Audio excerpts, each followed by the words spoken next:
Good morning. We are extremely pleased that you are here. It is good to come together for the purpose of co-creating. Do you agree? Do you like that too?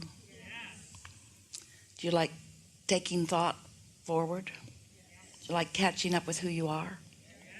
You like the feeling of new desire? You like coming into alignment with your desire? You like the feeling of momentum that happens as you come more and more into alignment with your own desire? You like the contrast that provides the desire?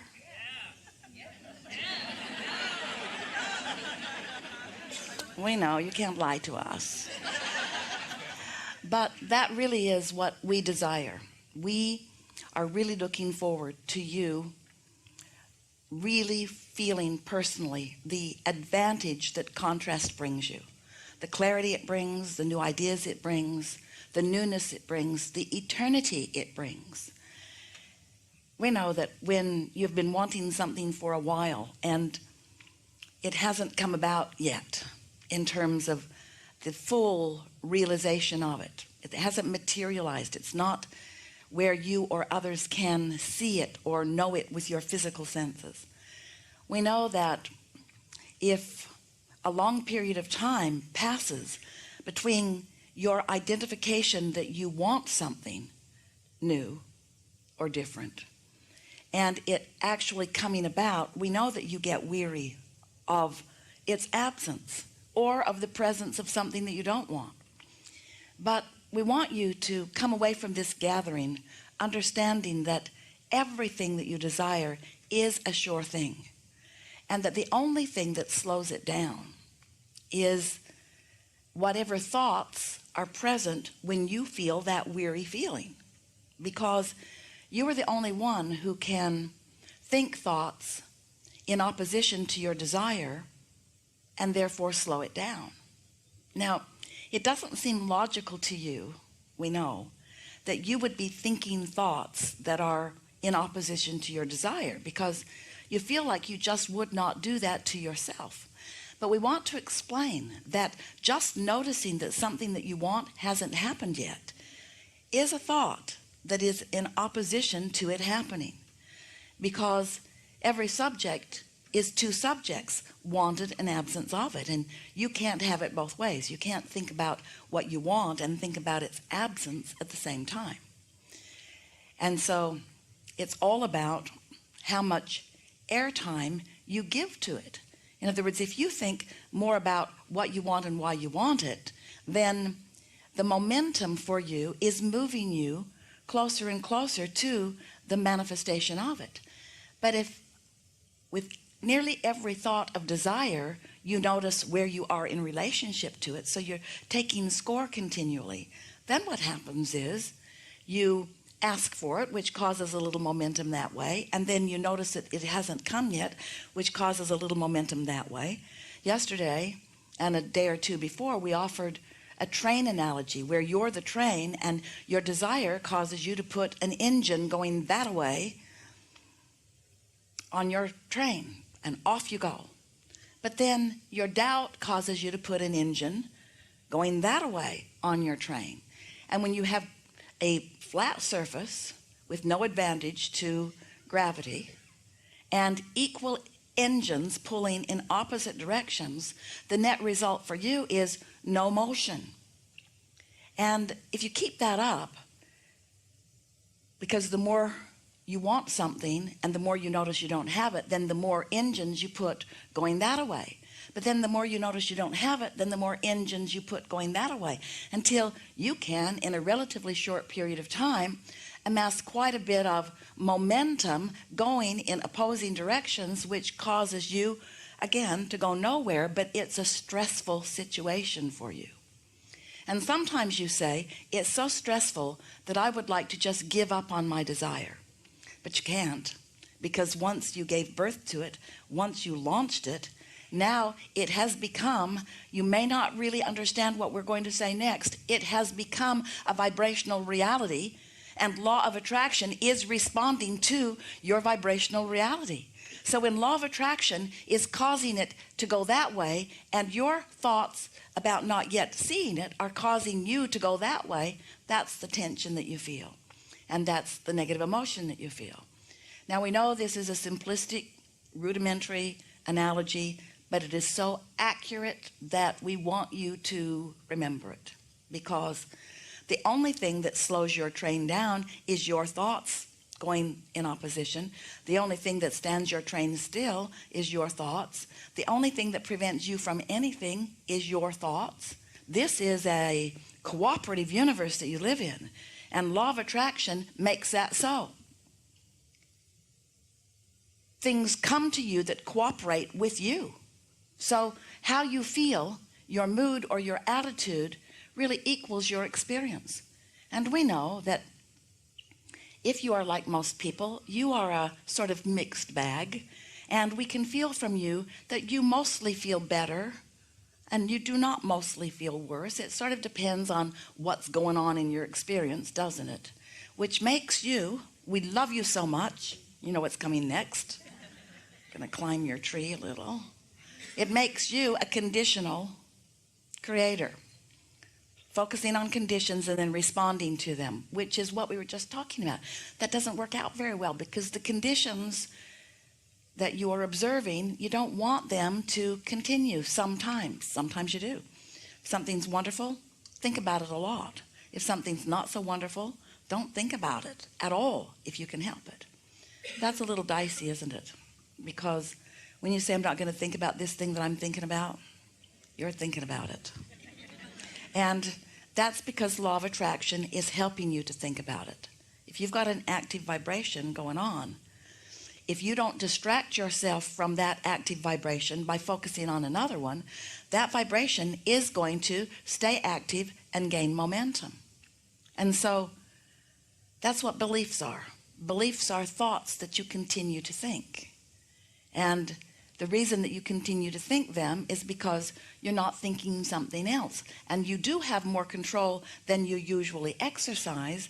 And that really is the point of our interacting with you. We want you to understand the laws of the universe. We want you to understand your relationship with this vibrational universe. We want you to understand that you are vibrational mostly. We want you to know that you came from non-physical, and while you're in this body, you are still mostly non-physical.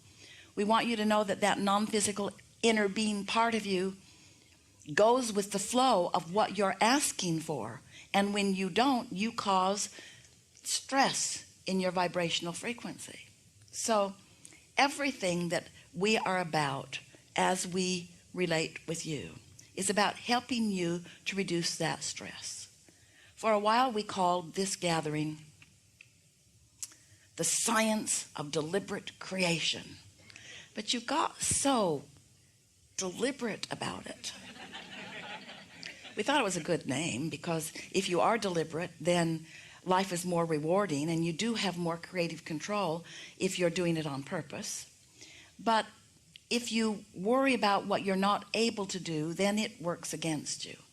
We thought it was a good title because science indicates motion forward, or continue unfolding, or new evidence giving you new information, giving you new experience. But again, you took it so seriously, and you began to treat this, what for many of you was new work in your life. You began to treat it like the old stuff, where you made work of it and you got stressed out about it. We would tell you that you create your own reality, and at first you said, oh good, and after a little while you said, I don't want to create my own reality. It's too much trouble. It's too stressful. We would hear you say, cancel, cancel. You try to suck those words back before law of attraction got hold of them and gave you something you didn't want. And so then we found a better title. And this title is the art of allowing, the art of receiving, the art of you being a vibrational match to what you're asking for. And so as you are here in this physical body, you just can't help explore contrast and ask for improvement. We've been calling that step one. And it's not a step that you have to be consciously aware of. It just happens to you all day, every day, you and everybody else. So you're launching these rockets of desire, because when you know what you don't want, you know what you do want. That's what brings clarity about. And clarity is the basis of decisiveness, isn't it? And so when life helps you to make a decision, you launch that rocket, but you're usually not a vibrational match to the decision that you have just made. Because again, it's that train analogy. The contrast that caused you to launch the rocket is usually still active in your vibration. So you want it, but you are where you are. And you want it, and you've got all of these good reasons of justification about why you want it. But so as far as you are concerned, with most of your initial launching of desire, you're not a big help to your launching of desire. You are not a big help to your aligning with the desire you've launched. That's the correct way of saying it. So you've done step one very well, and source energy does step two, because once you launch this rocket, it's a vibrational request. Your inner being, who is completely vibrational, focuses on this new expanded you, because when you ask for it, that vibrational part of you, that soul part of you, that source part of you became what you asked for. But now the rest of you still needs to catch up with that. So step one is you asking. Step two is source receiving what you've asked for and answering it vibrationally. Wrote a whole book about this vibrational reality that we named the vortex, because we wanted so much for you to accept it as something that is real. We thought if we wrote a book about it, you'd believe it. This vibrational reality, this vortex of creation. But now you have to do something really important. That's why the art of allowing, or the art of receiving, is such a good way for you to frame this work that we are doing together. You've got to become a vibrational match to what you've asked for. You can't keep being a vibrational match to its absence. You can't continue to mostly offer a vibration about what is and change it. Because whatever you're giving your attention to, you're offering a vibration, and when you offer a vibration, law of attraction responds to your vibration. So here's the most interesting part of all this. Law of attraction is responding to your vibration. We're going to stand you over here just for sake of example. You, in your personality, what you're thinking, what you're feeling, what you're talking about. Law of attraction is responding to you. But law of attraction is also responding to the non-physical you, who's standing over here in your vortex with everything you're asking for. So these two responses by law of attraction to the two active aspects of you, you followed that, didn't you, is what equals your emotion. If you are a really good match to your inner being, then you feel happy, you feel elation, you feel confident, you feel sure, you feel interested, you feel appreciation and love, in other words passion, all those emotions that feel so good. You feel them when you match not just your inner being, but who your inner being now is, because of what you ask for. Because it is so true that when you ask, it is given to you. But the rest of you has to catch up with the you that it was given to. Get it? So that's what we talk about all day, every day. We talk about you finding a way to be a vibrational match to the expanded you. And not because we want you to do it, not because anyone else wants or needs you to do it, but because if you don't do it, you'll feel negative emotion.